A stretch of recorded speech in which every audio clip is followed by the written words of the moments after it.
السلام علیکم ناظرین، آپ دیکھ رہے ہیں کشمیر ڈیجیٹل. میں ہوں سید شبیر حسین شاہ. ناظرین، آج اسٹوڈیو میں میرے ساتھ جو مہمان شخصیت موجود ہے، خیر زمان راشد ان کا نام ہے. کئی کتابوں کے مصنف ہیں، لکھتے ہیں اور بہت خوب لکھتے ہیں. ان سے گفتگو کا آغاز کرتے ہیں. السلام علیکم خیر زمان صاحب، ٹھیک ہیں آپ؟ اللہ کا کرم سے. اچھا، آج میں جو میرا موضوع ہوگا وہ تھوڑا سا ہٹ کے ہوگا، چونکہ آپ نثری نظمیں آپ نے لکھی ہیں، سماج کے حوالے سے ہم گفتگو کریں گے. لیکن اس سے سب سے پہلے میں آپ سے یہ پوچھنا چاہوں گا کہ یہ جو ہمارے ہاں جو پارلیمان میں جو غیر پارلیمانی روایات پال رہی ہیں، ان کا ہماری ریاست کو کیا نقصان ہو رہا ہے؟ اصل میں پارلیمان ادارہ بھی نمائندہ ہے اور پارلیمان میں جو لوگ بیٹھتے ہیں وہ بھی نمائندہ ہیں. ان کا نقصان عمومی طور پہ ہمارے سیاسی کلچر کو نہیں ہو رہا، ہمارے پورے سماجیات کی اخلاقیات پر اثر پڑ رہا ہے. وہاں جب ایک غیر پارلیمانی زبان استعمال کی جائے گی، ایک دوسرے کو ٹرول کیا جائے گا، تو معاشرے میں بڑے پیمانے پر ٹرولنگ شروع ہو جائے گی. چونکہ ہماری جو سیاسی لیڈرشپ ہے وہ ہمارے حکمران بھی ہیں اور ان کی فالوانگ عام آدمی کی نسبت بہت زیادہ ہوتی ہے. تو وہاں پارلیمان میں جب اس طرح کی کہیں گفتگو ہوگی، وعدہ خلافی ہوگی، ایک دوسرے کی ذات پر کیچڑ اچھالا جائے گا، تو وہ پارلیمان کی عمارت کے اندر تک نہیں رہے گا، وہ سماج میں آئے گا، عام آدمی کی صدا بنے گی. ان کے فالوور اور ان کے سیاسی کارکن بھی وہی زبان استعمال کریں گے. تو یہ بہت بڑا نقصان ہو رہا ہے. صرف پارلیمان کو نہیں ہو رہا، سیاسی کلچر کو ہو رہا ہے اور معاشرے کو ہو رہا ہے، عام آدمی کو ہو رہا ہے. اچھا، مجھے بتائیں کہ ایک تو یہ کہ نا ہماری جو پارلیمانی روایات ہیں اس میں یہ ہوتا ہے کہ 5 سال کے لیے ایک آپ کا وزیر اعظم منتخب کیا جاتا ہے، وزراء منتخب ہوتے ہیں. لیکن ہم یہ دیکھ رہے ہیں پچھلے 4-5 سال سے آپ کے 4 وزرائے اعظم تبدیل ہو چکے ہیں. اس کا ہماری ریاست کو اور ہمارے عام جو شہری ہیں ان کو کیا نقصان ہو رہا ہے؟ اچھا، یہ جو سیاسی عدم استحکام ہوتا ہے، بنیادی طور پر یہ معاشی عدم استحکام کا ایک وسیلہ بن جاتا ہے اور اسی سے سماجی عدم استحکام نکلتا ہے، جس کو ہم انارکی کہتے ہیں. جب سیاسی عدم استحکام ذرا بڑھ جاتا ہے، ایک خاص ٹمپریچر سے ذرا اوپر ہو جاتا ہے، تو وہ معاشرے میں بہت نیچے تک نفوذ کر جاتا ہے. پچھلے 4-5 سال میں ہمارے یہاں جو 3-4 وزیر اعظم تبدیل ہو گئے، اسمبلی میں حزب اختلاف کا نام ختم ہو گیا، سارے اسمبلی ممبران وزیر بن گئے. جو حزب اختلاف کی جو آوازیں اسمبلی سے اٹھنا چاہیے تھی، اس کے لیے ایک ویکیوم اور خلا بن گیا. تو پھر ظاہر ہے کہ ایسے خلا کو جو فطری جدلیات ہیں وہ کسی نہ کسی چیز نے پر کرنا ہے، تو وہ خلا اس طرح پر ہوتے ہیں. تو اگر سیاسی استحکام نہیں ہوگا تو وہ سماجی عدم استحکام تک ضرور پہنچے گا، اور یہ اسی کا ہم نتیجہ بھگت رہے ہیں. یہ جو ایکشن کمیٹی ہم دیکھ رہے ہیں تو یہ اس سیاسی عدم استحکام کی وجہ سے ہمارے وجود میں آئی. بڑی ایک وجہ یہ ہے، جو سیاسی استحکام اسمبلی ممبران نے، ہماری لیڈرشپ نے اور میوچل انڈرسٹینڈنگ سے ترقیاتی سفر کو جاری رکھنا تھا، چونکہ وہ نہیں رکھ سکے. وہ آپس میں پارٹیاں لڑتی رہیں، ایک وزیر اعظم آئے، دوسرا آئے، تیسرا آئے، ایک وزیر اعظم 6 مہینے تک اسمبلی اپنی کابینہ نہیں بنا سکا. تو یہ فیلئر ہے، اس فیلئر کا رزلٹ اسی نوعیت کا آنا تھا. تو کیا ایسا نہیں ہوتا کہ اگر آپ کی سیاسی نظام، مطلب ایک وزیر اعظم، ہم گزشتہ ادوار میں دیکھ سکتے ہیں کہ وزیر اعظم تو ہمارے موجود تھے، لیکن یہ کہ کام اس طرح کا لوگوں کو نہیں ہو سکا، افسر شاہی مضبوط ہوتی رہی، جس کی وجہ سے بھی لوگوں میں. تو کیا یہ ممکن نہیں ہے کہ ایک وزیر اعظم 5 سال لگائے بھی، لیکن اگر وہ عوام کے کام نہیں کرے گا، وہ لوگوں کے، وہ شہریوں کے مسائل حل نہیں کرے گا، تو بھی ایکشن کمیٹیاں بنتی رہیں گی؟ تو کیا یہ وجہ ہو سکتی ہے کہ اگر کام نہ کیا جائے تو بھی ویکیوم کریٹ ہوتا ہے؟ کام نہ کرنے سے جو ایک خلا بنتا ہے، اگر حزب اختلاف پارلیمانی روایات میں مضبوط حزب اختلاف موجود ہو تو وہ خلا پر ہو جاتا ہے، جو ابھی تنقید ہوتی ہے. لیکن جب آپ نے مخالف آوازیں اسمبلی سے ختم کر دی تو یہ آوازیں معاشرے سے اٹھیں گی.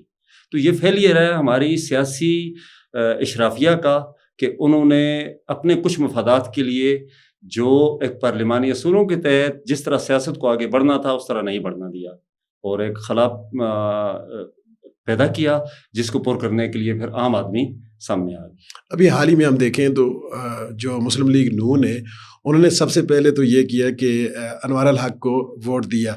پھر اس کے بعد اس کے ساتھ وزیر بھی تھے ان کے لوگ، مسلم لیگ نون ان کے ساتھ بھی حکومت میں بھی شامل تھی اور اپوزیشن میں بھی شامل تھی. اس کے بعد انہوں نے نون لیگ پیپل پارٹی کے انوار الحق کو ہٹانے کے لیے پیپل پارٹی کا ساتھ دیا.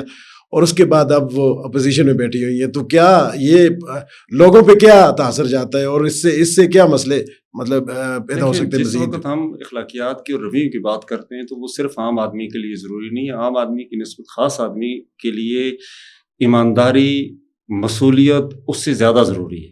اصولی طور پر سیاسی جماعتیں اور لیڈرشپ جب اپنے آپ کو مسؤول سمجھیں گی تو اپنی غلطی پہ معافی مانگ لیں گی، وہ جواز پیدا نہیں کریں گی.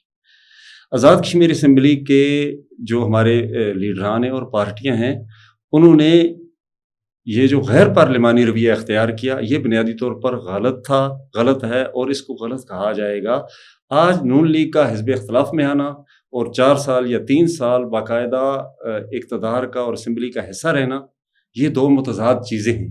اب وہ لیڈرشپ اس کو کس طرح دیکھتی ہے وہ اس کی اپنی ایک صوابدید پر منحصر ہے، لیکن عوام اس کو اسی طرح دیکھیں گی کہ یہ جب ضرورت ہوتی ہے، مفادات ہوتے ہیں تو ایک پیج پر ہوتے ہیں، اور جب ان کے مفادات گزر جاتے ہیں، ان کی اپنی کچھ مفادات کا جو چین ہے وہ سکوپ ہے کہیں اور ہو جاتا ہے، تو پھر یہ اپنے رویوں کو بدل لیتے ہیں اور یہ پارلیمانی اخلاقیات کے خلاف ہے. تو ہم یہ کہہ سکتے ہیں کہ ہمارا جو سیاسی ڈھانچہ ہے وہ بہت کمزور ہے. ہمارا سیاسی ڈھانچہ شعوری طور پر کمزور ہے، حالانکہ اس کو قوی بنایا جا سکتا ہے. دنیا بھر کے سیاستدان اپنے آپ کو مسؤول سمجھ کر اپنی غلطیاں تسلیم کر کے آگے بڑھتے ہیں. ہمارے یہاں سیاستدان صرف بلیم گیم پہ چلتا ہے، اس کے نزدیک دوسروں کی غلطیاں ہوتی ہیں، اس کی کبھی بھی غلطیاں نہیں. تو ابھی ہیرو بننے کے لیے ایک سیاستدان کو اس وقت سیاسی ماحول گرم ہے، تو ایک ہیرو بننے کے لیے کیا کوالٹیز ہونی چاہیے، کیا چیز ضروری اقدامات ہونے چاہیے تاکہ وہ لوگوں میں ایک مقبول ہو جائے اور ہیرو بنے اور وہ ساری چیز عوام سے کیے ہوئے وعدے وہ پورے کرے یا پورے کرنے کی انتہائی کوشش کرے جو کوشش نظر آ جاتی ہے. اور دوسرا یہ ہے کہ وہ مخالف آوازوں کو سنے، ہر مخالف کو اپنا دشمن نہ سمجھے. تیسرا عنصر یہ ہے کہ وہ پارلیمانی روایات کو اپنے آپ پر لاگو کرے، دوسری سیاسی پارٹی اور مخالف لیڈر پر لاگو نہ کرے. اچھا، ہم یہ دیکھتے ہیں کہ ہماری جو سیاسی جو لوگ ہیں وہ پارٹیاں تبدیل کرتے ہیں، ہر بار یہ تبدیلی ہوتی ہے اور کسی بھی سطح پہ اس کا مواخذہ نہیں کیا جاتا. اب مجھے بتائیں کہ کیا عوام کو مواخذہ کرنا چاہیے یا سیاسی پارٹیوں کو مواخذہ کرنا چاہیے ان کا؟ اصولی طور پہ مواخذے کا سسٹم سیاسی پارٹیوں کے اندر ہونا چاہیے. جب وہ خود مواخذہ نہیں کریں گی تو پھر وقت مواخذہ کرے گا یا عوام کرے. تو عوام کو مواخذہ کس طرح کرنا چاہیے؟ ہم یہ دیکھتے ہیں کہ میں ایک نام لینا چاہوں گا، بلکہ کافی سارے ہماری سیاست میں ایسے نام ہیں، لیکن کچھ نام ایسے ہیں جو مستقل طور پہ وہ سیاسی پارٹیاں بدلتے جا رہے ہیں. پچھلے 5-6 سال سے ہم یہ دیکھ رہے ہیں انہوں نے مستقل طور پہ سیاسی پارٹیاں تبدیل کی، لیکن وہ اب بھی سب سے مضبوط امیدوار ہیں. تو لوگوں کو کیا کہنا چاہیں گے، ان کو کیا ایسا کرنا چاہیے کہ اس میں ہمارا عمومی سماجی شعور اور سیاسی شعور بھی ذمہ دار ہے کہ جو بار بار پارٹیاں بدلتے ہیں اور گراؤنڈ پر اپنے عوام کی خدمت میں ان سے کوئی بڑا کام نہیں ہو پاتا، تو عوام کو، لوگوں کو، ایسے لوگوں کو ریجیکٹ کر دینا چاہیے. پارلیمانی نظام کی یہ خوبصورتی ہے کہ متبادل موجود ہوتے ہیں. آپ ہمارا ووٹر اپنے لیڈر کو چینج کرے اور نئی جو جنریشن ہے وہ یہی کرے گی کہ وہ بار بار اس طرح کے اقدامات کرنے والوں کو بہرحال ووٹ نہیں دے گی. ہمارے سیاسی لیڈروں کو یہ سمجھنا چاہیے کہ ہر دفعہ وہ ایک ہی انداز سے نہیں کھیل سکتے. لیکن ان کا قبیلہ جو ہے وہ میجارٹی میں ہوتا ہے اور وہ قبیلہ ان کی سپورٹ کرتا ہے، وہ جس پارٹی میں بھی جاتے ہیں. تو یہ ایک الٹیمیٹلی ہماری سیاست کو نقصان تو پہنچ رہا ہے. اس نقصان کا جدید دور اور سوشل میڈیا نے ازالہ کرنے کی ایک کوشش کی ہے کہ اب قبیلے کی بنیاد پر جو سیاست ہے وہ پہلے کی طرح نہیں رہی. ہم نے بہت سارے معاملات میں دیکھا اور آئندہ بھی دیکھیں گے کہ وہ جو روایتی قبائلی سیاست ہے وہ پہلے کی طرح مضبوط نہیں ہے، وہ دم توڑ رہی ہے، اور اگر ہماری سیاسی میچورٹی اسی طرح رہی مزید دم توڑ دے گی. اچھا، آپ کو کیا لگتا ہے کہ بار بار حکومتیں تبدیل ہونے سے جو ہماری ریاست ہے اس کو کیا نقصان پہنچتا ہے؟ ہماری ریاست کے امیج کو نقصان پہنچتا ہے، تاریخ آزادی کشمیر کو نقصان پہنچتا ہے، عام آدمی کی فلاح کے سارے کام رک جاتے ہیں. سارے جو منصوبے ہیں، ایک پارٹی، ایک وزیر اعظم ایک منصوبہ شروع کرتا ہے، دوسرا لازمی سمجھتا ہے کہ اس میں کہیں نہ کہیں رکاوٹ ڈالے. یہ جو کریڈٹ کی گیم ہے یہ بہت بڑا نقصان دیتی ہے. عدم استحکام، جو سیاسی عدم استحکام ہے وہ منصوبوں پر بھی یہی تلوار کھڑی کر دیتا ہے. اور پھر یہ ہے کہ بیوروکریسی بھی ڈسٹرب ہو جاتی ہے، کہیں مضبوط بھی ہوتی ہوگی لیکن اس طرح کے سیاسی عدم استحکام سے بیوروکریسی بھی کام نہیں کر سکتی. ایک بار بیوروکریٹ کو ایک سیاسی لیڈر کہیں اور بھیج دیتا ہے، دوسرا آتا ہے کہیں اور بھیج دیتا ہے. تو گویا بیوروکریسی کے نزدیک بھی جو کام طے شدہ ہوتے ہیں وہ متاثر ہو جاتے ہیں. ہماری جو ہماری سیاسی جو لیڈرشپ ہے اس کا تحریک آزادی کشمیر میں آپ کیا کردار دیکھتے ہیں؟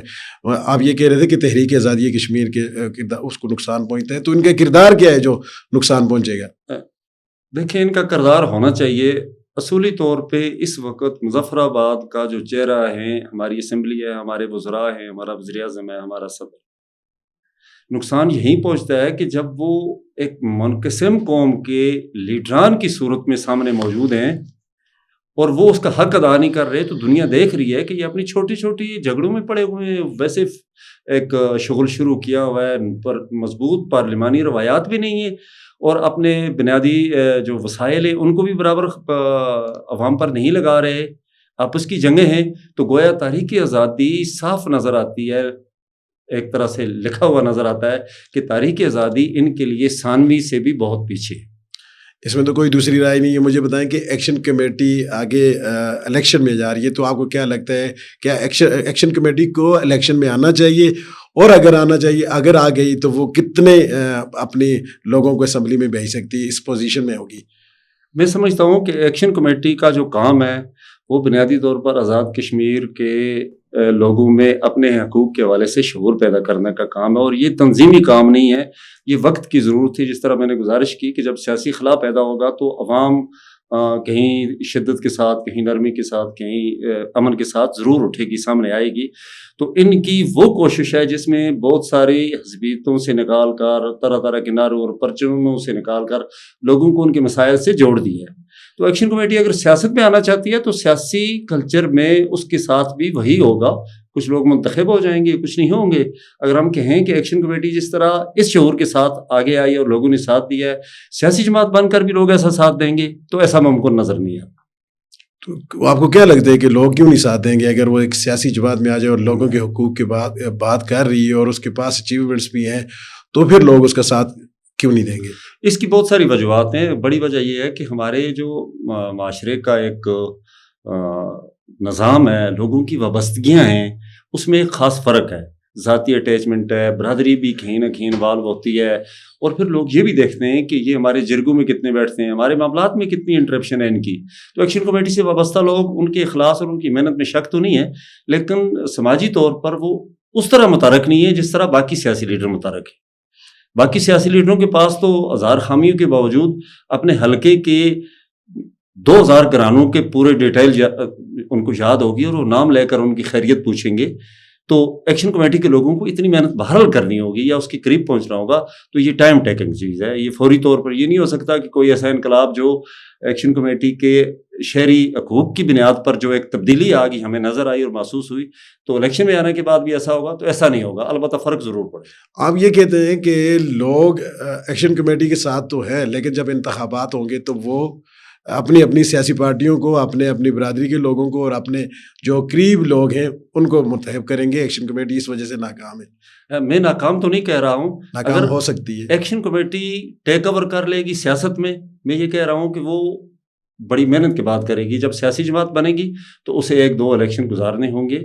اس طرح کی کوئی ایک تبدیلی جس طرح ہم کہہ رہے ہیں کہ ایکشن کمیٹی آزاد کشمیر میں حقوق کے حوالے سے بہت زیادہ فالوئنگ رکھتی ہے اور لوگوں کی ایک بڑی اکثریت اس کے ساتھ ہے، سیاسی جماعت ہونے کے بعد سارا پیٹرن بدل جائے گا، تقاضا بدل جائے گا، اور سیاسی تقاضوں کے مطابق اسے سامنے آنا پڑے گا. اور سیاسی تقاضے اپنی قیمت لیتے ہیں، وقت لیتے ہیں اور وہ صلاحیتیں لیتے ہیں. اگر کور ممبر سارے آپ سے مشورہ لیں کہ ہمیں بتائیں کہ ایکشن کمیٹی کو حالیہ الیکشن جو آمدہ الیکشن ہے ان میں جانا چاہیے نہیں، تو آپ کیا مشورہ دیں گے ان کو؟ میں مشورہ دوں گا کہ وہ الیکشن میں نہ جائیں. وہ جو سماجی اور شعوری سطح پر کام کر رہے ہیں پرامن طریقے سے اور اپنی شناخت کے ساتھ، اپنے بنیادی اصولوں کے ساتھ، جس میں امن سب سے بڑا ان کا سلوگن ہے، میں سمجھوں گا کہ وہ اسی پر رہیں. اس کا فائدہ یہ ہوگا کہ ہمارا سیاسی جو سسٹم ہے وہ کچھ سیکھے گا. کہیں ڈر سے سیکھے گا، کہیں عقل سے سیکھے گا، کہیں دھکے سے سیکھے گا، وہ ضرور سیکھے گا. آپ یہ کہنا چاہ رہے ہیں کہ ایکشن کمیٹی اسی طرح اس کی ایگزسٹنس معاشرے میں اسی طرح موجود ہے جس طرح حالیہ دنوں میں انہوں نے ایک مضبوط اپوزیشن کا بھی اور لاک ڈاؤن کیے اور وہ ساری چیزیں کی اور ایک پریشر بیلٹ کیا حکومت کے اوپر، تو وہ کامیاب ہے. ہم یہ کہیں کہ ایکشن کمیٹی ایک نام ہے نا، لیکن اس طرح کی ایک صورتحال آئندہ رہے گی، نام جو بھی ہو، یہ ایکشن کمیٹی نام ہو، کوئی اور نام رکھ دیں، عوام اور ہمارا نوجوان اس فالو اپ کے ساتھ آگے بڑھے گا. اور یہ دیکھنا چاہیے کہ ایکشن کمیٹی اگر اس وقت سیاسی جماعت بنا کر اس مقام سے ہٹ جاتی ہے تو بھی عوامی جو رد عمل ہے کسی اور نام سے سامنے آتا رہے. ویکیوم وہ خالی جو ہوگا تو وہ پر ہو جائے گا. بہت بہت شکریہ خیر زمان راشد صاحب، آپ نے ہمیں ٹائم دیا. ناظرین، آپ نے خیر زمان راشد صاحب کی گفتگو سے بات کی. اگلے پروگرام تک کے لیے ہمیں اجازت دیں. اللہ حافظ.